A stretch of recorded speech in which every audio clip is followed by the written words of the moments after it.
Iniciamos hoy un diálogo particular de estos diálogos entre ciencia y democracia.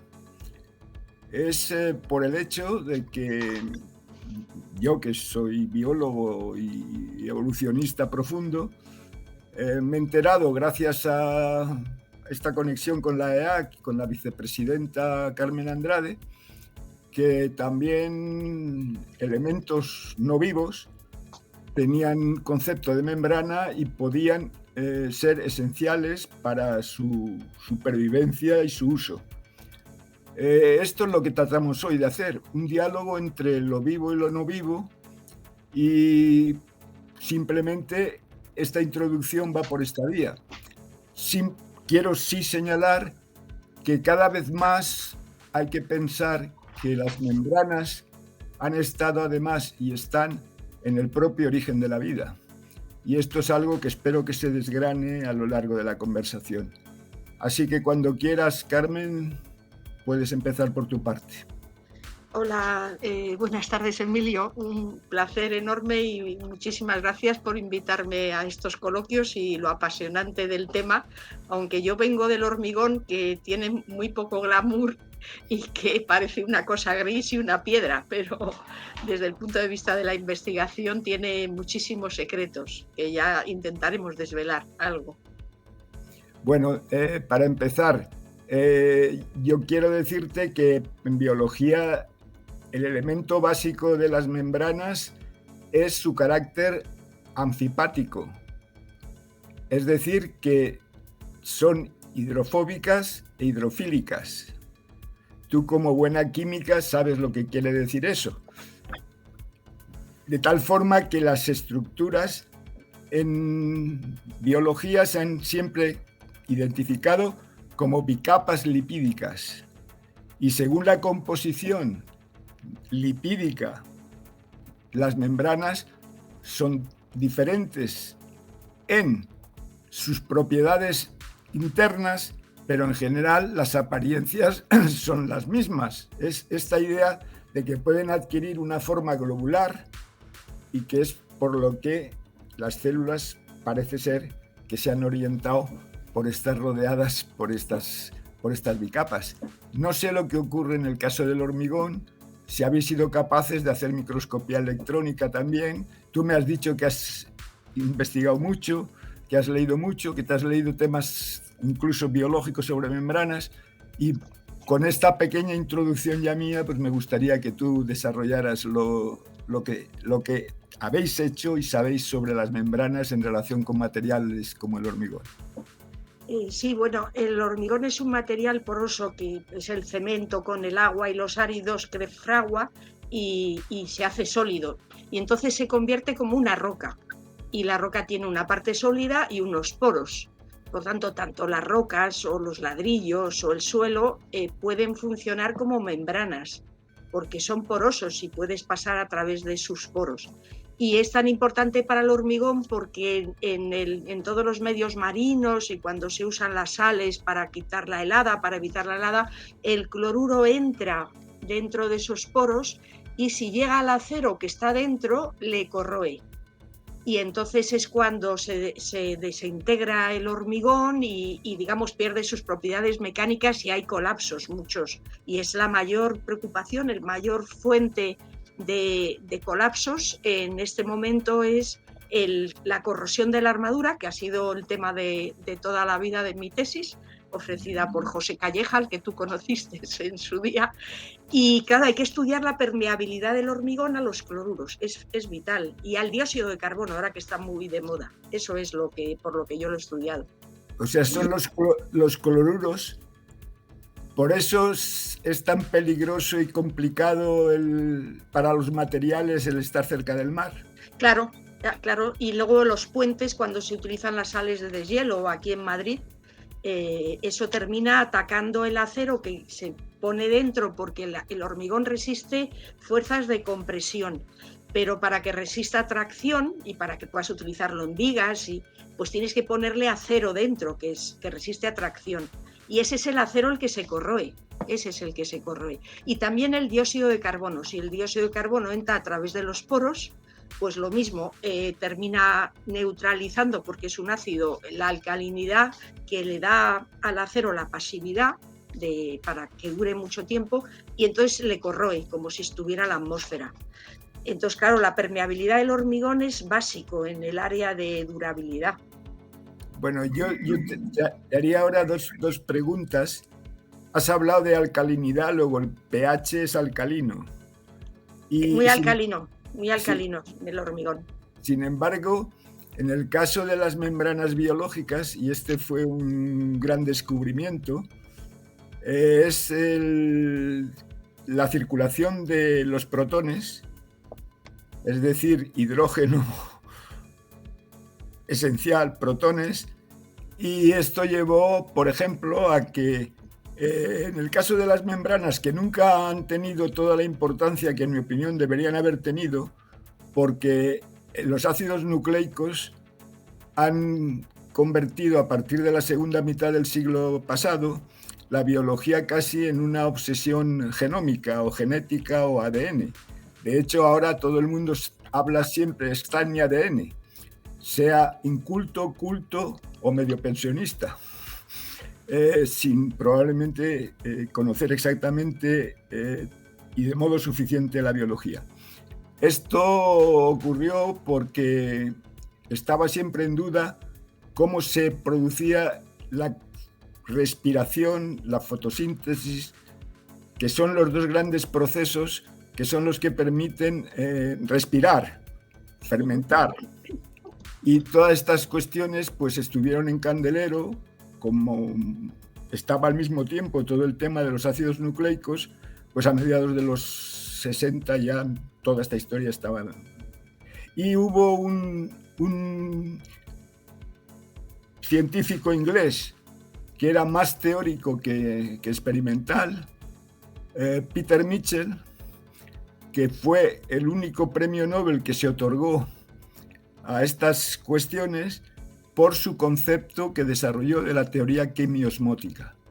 Es decir, que lo que funcionan las células para todos los fenómenos respiratorios es por la creación de gradientes de protones.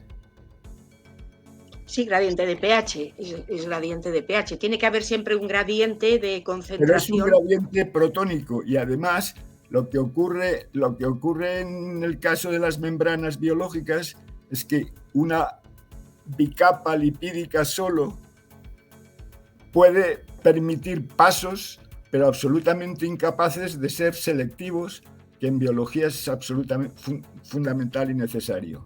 Es decir, ¿qué quiere decir especificidad? Pues que los intercambios, por ejemplo, entre sodio y potasio son muy importantes, que los intercambios de calcio son absolutamente decisivos, y esto es lo que lleva a que sea necesario que intervengan los componentes que se ha sabido que eran, de hecho, más importantes incluso que el ácido nucleico, bueno, más o igual, que son las proteínas.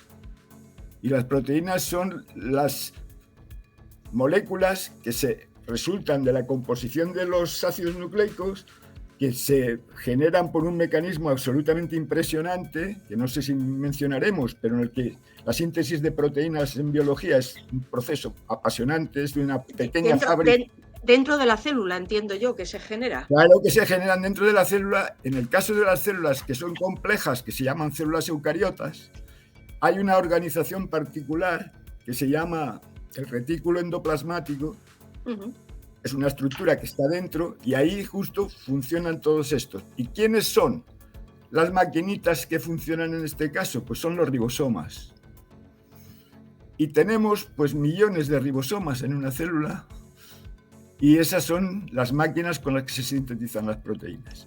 Dicho esto, las proteínas de membrana son especiales porque evidentemente tienen que interactuar con una parte de la membrana. En algunos casos son capaces hasta de penetrar y en otros casos lo único que hacen es que se juntan a ellas por enlaces que en química llamamos no covalentes. Puentes hidrógeno, por ejemplo. Y electrostáticos.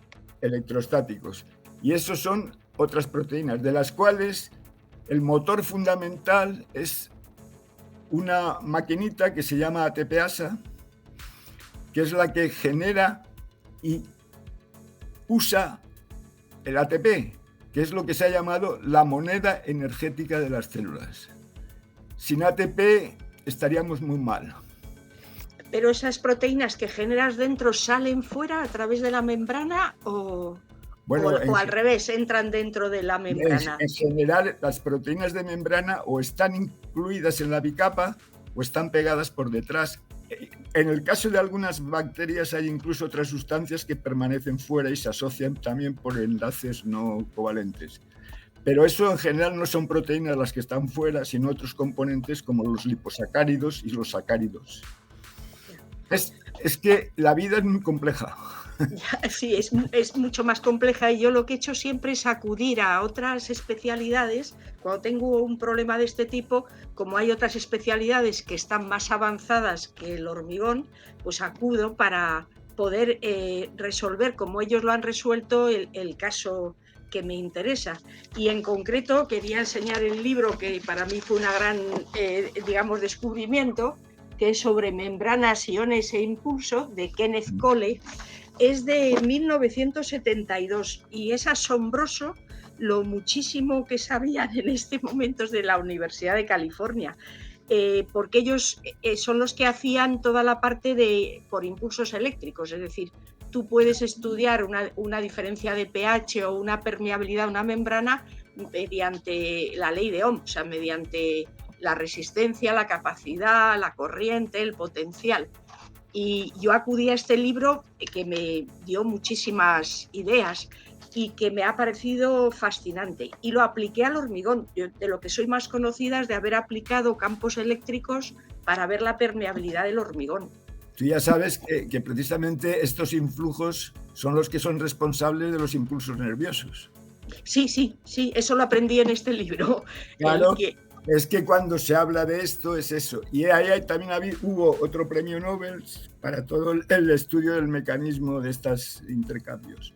Pero eso ya es en el sistema cerebro.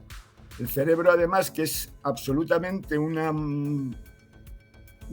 estructura en la que no debe de entrar casi nada, porque esa es la forma en la que el cerebro se puede proteger de todos los procesos ajenos. La idea es siempre que no haya penetración de casi nada en el cerebro, que no esté en el cerebro.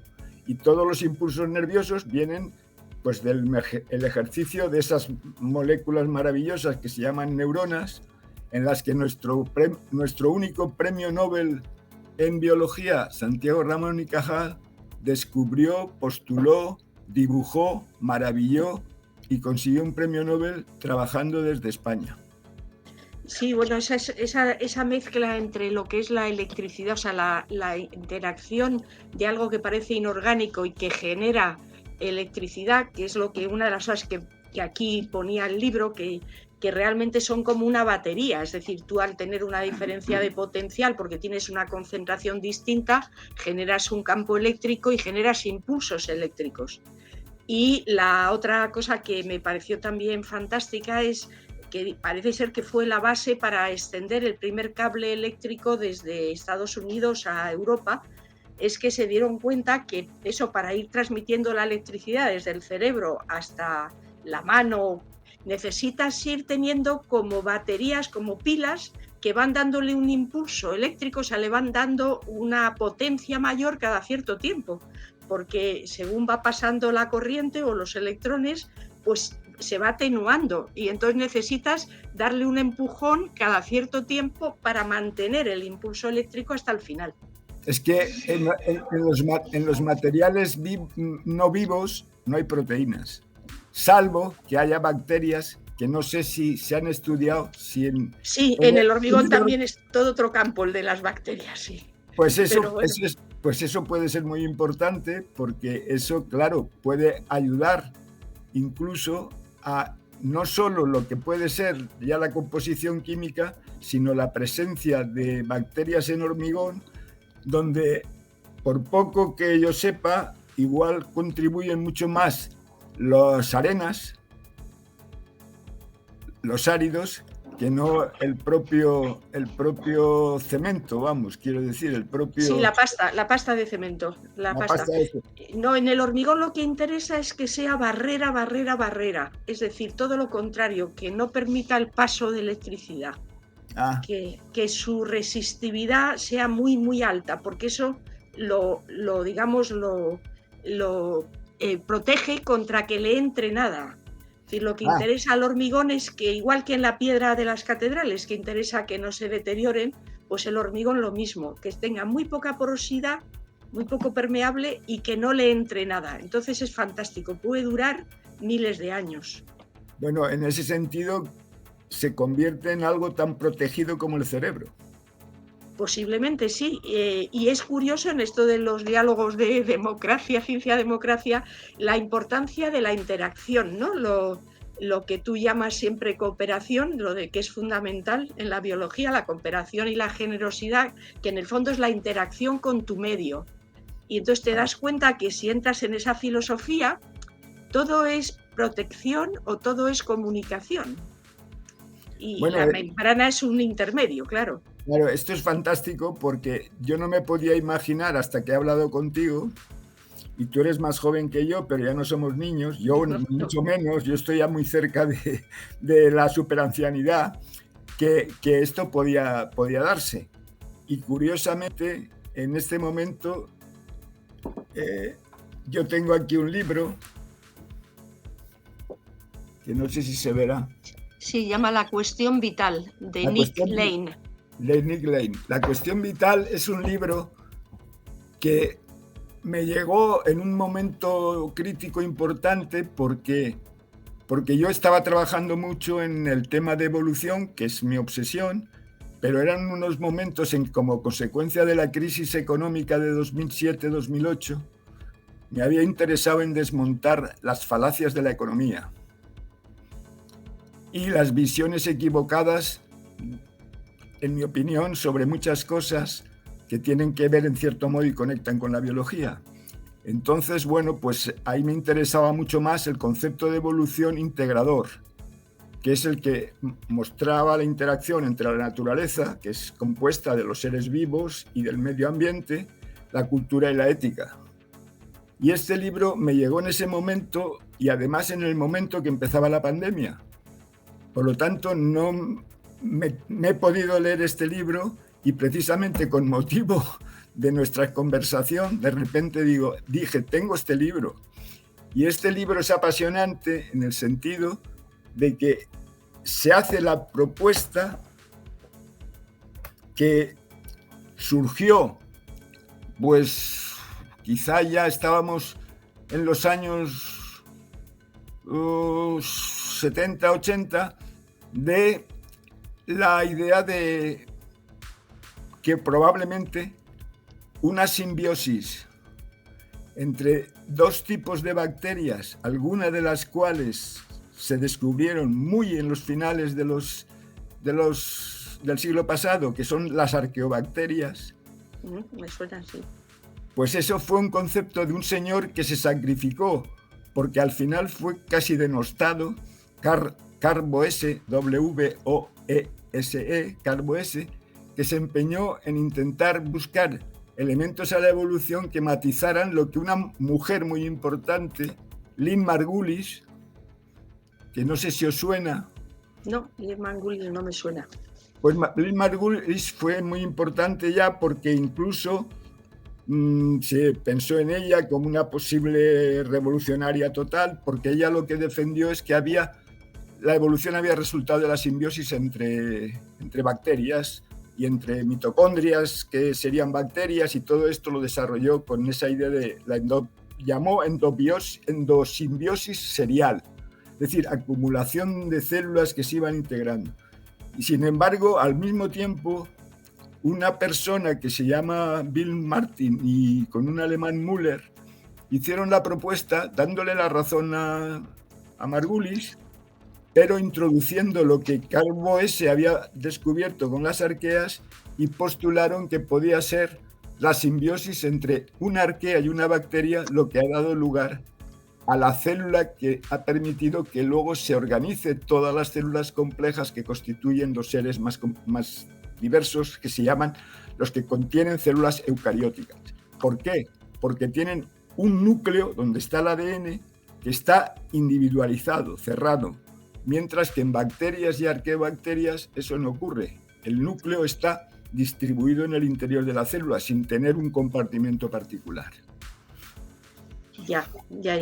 En la parte de cuando esto dices lo del núcleo es porque es capaz de autoorganizarse interiormente, pero o sea que es siempre la cuánto te relacionas con el exterior respecto a cuánto preservas de lo que tienes dentro. Claro, es que el núcleo, por ejemplo, tiene luego que comunicarse con esto que te llamaba retículo endoplasmático, donde se producen la síntesis de proteínas y toda esta cuestión.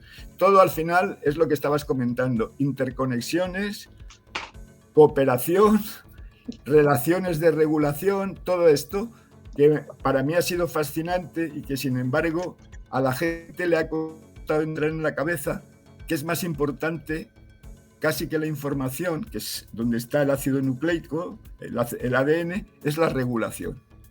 En biología, sin regulación no podría existir nada, porque tenemos la misma composición de ADN en cualquiera de nuestras células, sean de las uñas de los pies, sean de la nariz, sean del hígado o sean del páncreas. ¿Cómo se puede regular cómo se puede producir todas las diferencias? A partir de procesos regulatorios. Ya, eso tiene que, digamos, pensando en los programas, eso es porque hay un algo programado que hace que al final, digamos, la misma operación termine con resultados distintos. Eso es porque los genes, que son los que van a dar síntesis de proteínas, los ácidos nucleicos y las secuencias, tienen señales y tienen mecanismos para ir funcionando. Esto que hablaba de los ribosomas es que son verdaderas máquinas maravillosas, porque los ácidos ribonucleicos, que son los pequeñitos, los más cortos, son todos los que funcionan porque es el resultado de la lectura primera del ADN. Del ADN se copian ribonucleicos y todo esto es lo que luego permite la síntesis de proteínas porque hay una codificación, hay un código genético. Eso es lo que yo comentaba. El hormigón es mucho más simple que eso, dentro de que no es un material completamente inerte, o sea, desde que lo preparas va evolucionando y se llama el envejecimiento del hormigón, va cambiando su porosidad, va envejeciendo, se va polimerizando, al principio son dímeros, los silicatos son dímeros, pero puedes llegar a tener cadenas de 3, 4, 5 y los vas polimerizando. Entonces tiene también muchísima, con respecto al ladrillo, por ejemplo, para mí el ladrillo cuando lo cueces pues es mucho más inerte que el hormigón. El hormigón es un organismo como mucho más vivo, pero frente a las células, en lo que he visto, nada tiene que ver. Pero lo que me fascinó es ver que los circuitos eléctricos que representan la célula y en la membrana celular son idénticos a los que yo usaba del hormigón.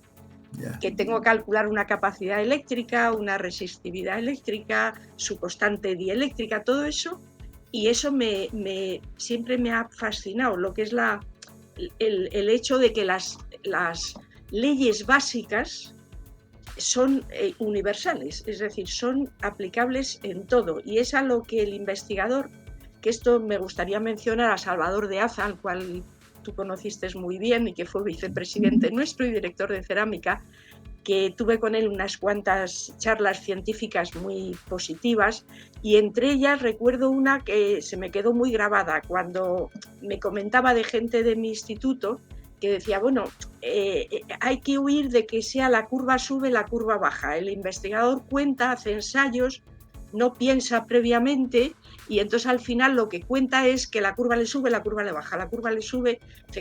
Dice, no, lo que hay que tener es una hipótesis de una ley básica, por ejemplo, la de la ley de Ohm, el potencial, y entonces tú miras a ver si lo que tú ves se aplica y digamos, se adapta. Y si se adapta, te puedes poner muy contenta, porque eso es universal, eso es básico. Bueno, esto se aplica a todo.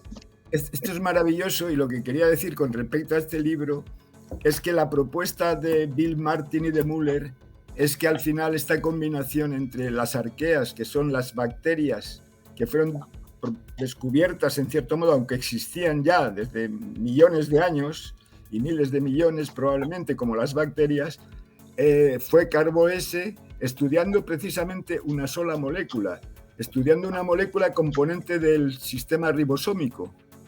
Y cuando vio todas esas, porque tuvo la enorme inteligencia de escoger para estudiar un problema complejísimo una sola molécula que tenía que ser universal. Y cogió una parte de los ribosomas, una parte de la estructura de los ribosomas y las comparó.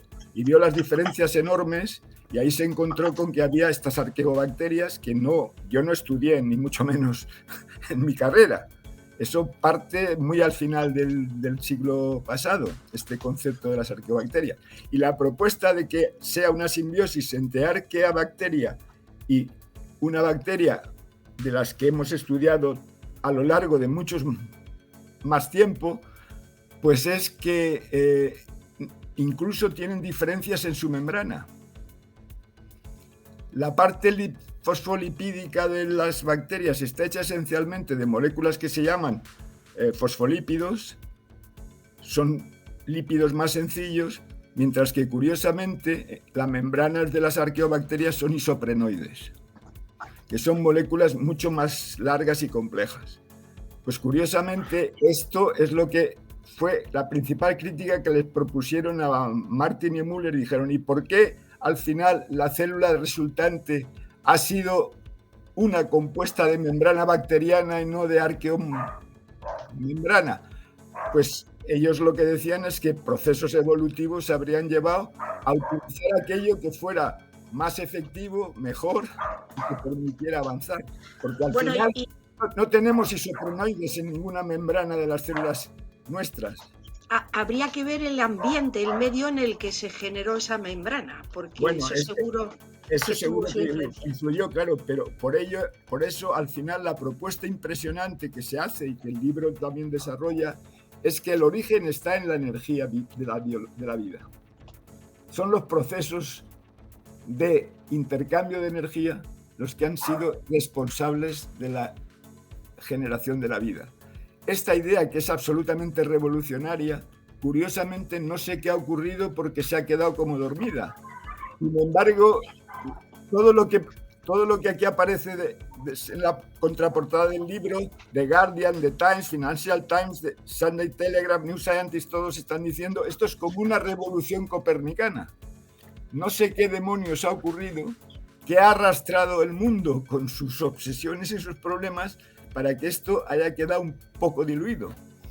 Y esto me permite ahora resucitarlo, porque creo que esto, y teniendo en cuenta el que estemos pudiendo comparar vivo y no vivo, todavía da más fuerza, en mi opinión, a esta idea de Bill Martin y Müller de la propuesta de que pueda ser la energía lo que ha contribuido al origen de la vida. Es decir, los mecanismos, en cierto modo, de intercambio de iones para ir organizando estos procesos que obviamente pues, se hacen siempre difícil de comprender, y como son difíciles de comprender, no ha habido mucha gente que se haya puesto a estudiarlas, porque es más cómodo trabajar en aquellas cosas que producen resultados claros y espectaculares que en aquellas cuestiones que requieren mucho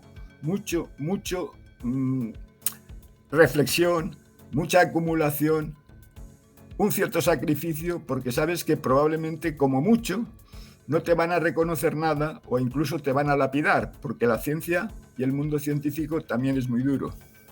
Sí, de este último aspecto me gustaría hablar justo después, pero antes sí te quería decir que como química física, que yo hice ingeniería química, por lo tanto la química física es la base y es de lo que más me gusta, pero ahí la parte energética es básica, es decir, la termodinámica la distinguimos bien, la energía libre, y es la base de todas las ecuaciones. Y luego en electroquímica es la base, o sea, tú tienes una diferencia, o sea, unas reacciones espontáneas si tú disminuyes la energía libre y todo el aumento de entropía, etcétera, es básico. Me llama mucho la atención que en el campo vuestro me digas que es algo olvidado, porque para mí en cantidad de cosas hay que hacer el estudio energético y a partir del estudio energético, esa ley básica de Salvador de Aza, si tú lo tienes claro eso a ese nivel, sabes por dónde va a ir el proceso, o sea, sabes qué es lo que va a pasar. Hombre, se ha hecho mucha ciencia muy importante, pero los que trabajamos en membranas sabíamos que la dificultad de obtener cualquier gran reconocimiento era clara por todo el peso que tenía la investigación sobre genética y sobre el ADN. Es decir, las ciencias y el desarrollo de la ciencia también tiene sus modas. Sus modas, sí, bueno, eso quería hablar, sí. Y entonces las membranas pues han tenido esta situación un poquito más secundaria. Eso no quiere decir que no se haya trabajado en membranas, pero en España yo creo que hay pocos grupos que estén trabajando sobre membranas, aunque la Sociedad Española de Bioquímica y Biología Molecular, a la que he pertenecido desde casi sus orígenes y que es una de las sociedades científicas españolas probablemente de mayor relevancia en muchas cosas, tiene su sección de biomembranas, que por cierto desarrollamos en los momentos que yo trabajaba sobre membranas. Pero creo que mantienen, pero es algo mucho más secundario, porque, insisto, esto no da los reconocimientos espectaculares que, por ejemplo, pues está dando ahora la genómica, con todo lo que permite desarrollar. Entonces, esto, pues, como la salud, la biomedicina son muy importantes, los procesos defectivos de membranas nunca han sido decisivos. Sin embargo, donde ha encontrado una salida ha sido con la cosmética, porque como para introducir elementos anfipáticos que puedan interactuar con la piel, que es bastante... Es una membrana, sí. Es una membrana casi toda entera, pues para eso es para lo que se han utilizado, y los liposomas se convirtieron en cosmética, en algo muy interesante. ¿Qué es liposoma? Son membranas artificiales a las que se les puede introducir alguna sustancia para facilitar su interacción con la piel y que esto penetre, ¿no? Claro, yo también he estudiado la permeabilidad de la piel, o sea, la he leído por lo mismo, buscando otras áreas mucho más desarrolladas, ¿no? No, sigue, perdona. No, quiero decirte que es que la ciencia al final también es contextual. Sí, esa es la cuestión. La suerte que tiene el hormigón en parte es que como no tiene glamour, estos premios Nobel o de cualquier otro tipo, y por tanto las modas interiores que las hay son más por el hecho de dónde vas a encontrar financiación que te financie una empresa, porque lo que sí tenemos en este campo es mucha financiación empresarial. Si tú eres un buen investigador, yo siempre he tenido financiación privada, y si eres un buen investigador, como eso impacta directamente en el mercado, pues tienes investigación. Y entonces hay gente que se adapta a eso. Vosotros parece que os adaptáis más al reconocimiento de un posible premio Nobel, ¿no? La moda va más por ahí. Es siempre esta cuestión. El premio Nobel es muy escaso, hay uno por año y no muchos, porque fueron las 5 disciplinas que planteó Nobel, con 2 adiciones que han sido, en mi opinión, perjudiciales, si se me permite la crítica. Uno es lo que se ha llamado Premio Nobel de Economía, que es falso, porque él no propuso un Premio Nobel para Economía. Eso fue una estrategia del banco que gestionaba los recursos de la Fundación Nobel, que decidieron por los años 70, creo, más o menos, igual me equivoco, que había que otorgar un premio para reconocer los avances en economía. Y luego el Premio Nobel de la Paz, que es otro elemento que hace difícil, por ser enormemente importante, y más como no lo vamos a invocar en estos tiempos, porque siempre está la inevitable guerra circulando en la vida de los humanos. Pero claro, estos 2 premios han, en cierto modo, desviado lo que era la esencia de lo que Nobel perseguía.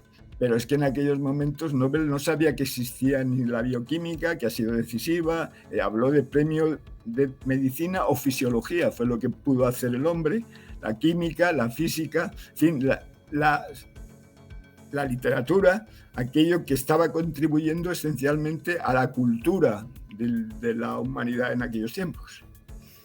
Ya. Pero es así. Entonces, la ciencia tiene ese complejo, esas paradojas, ahora que yo utilizo mucho el concepto de paradoja y el paradoja antrópica, tienen muchísimas paradojas que le han hecho pues experimentar también fluctuaciones.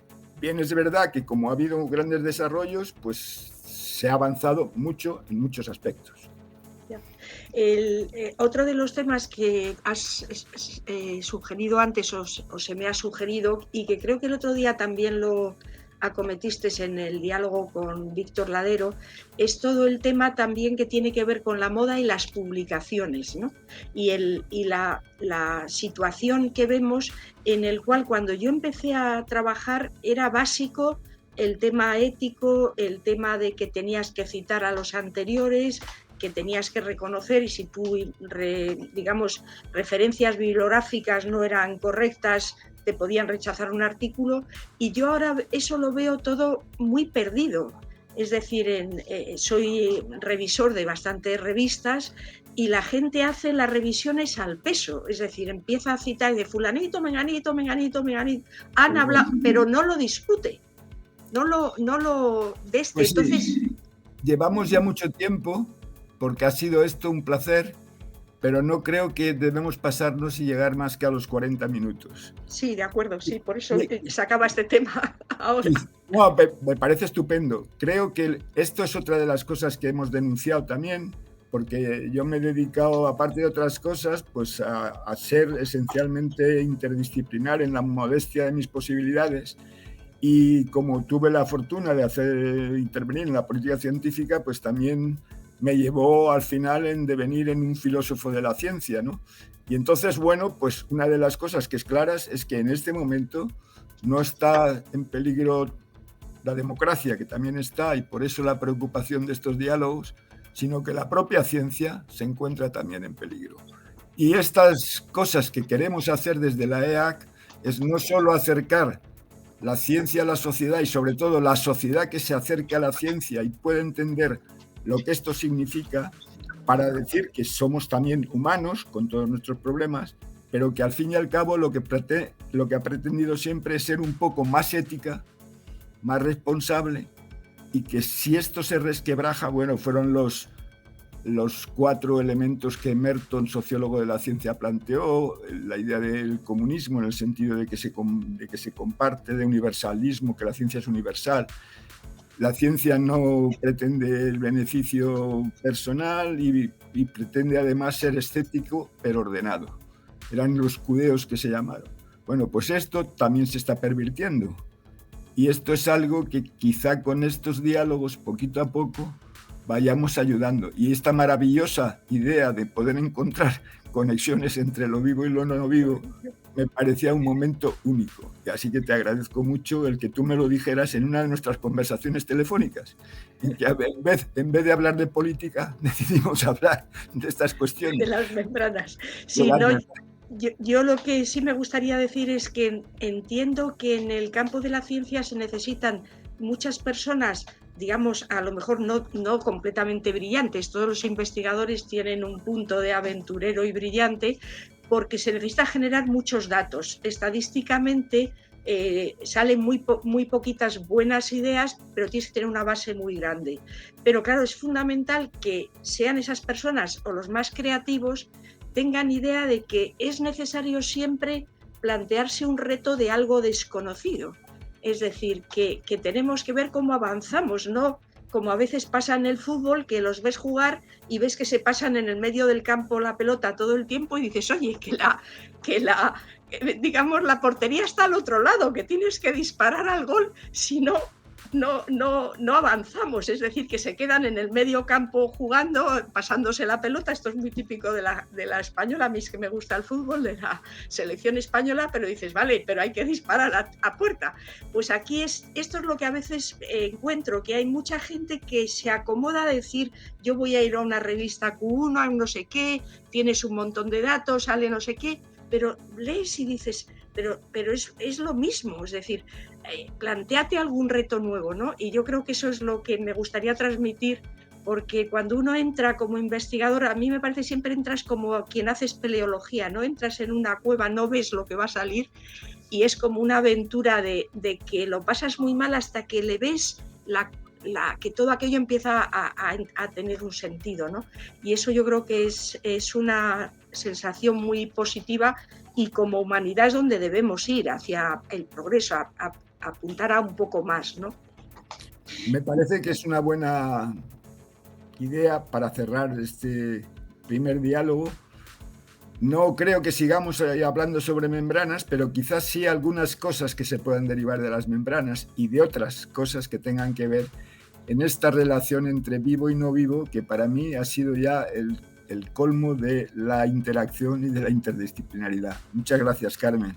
No, muchas gracias a ti, Emilio, por mantener el espíritu que tienes y el impulso que nos das a todos. Muchas gracias.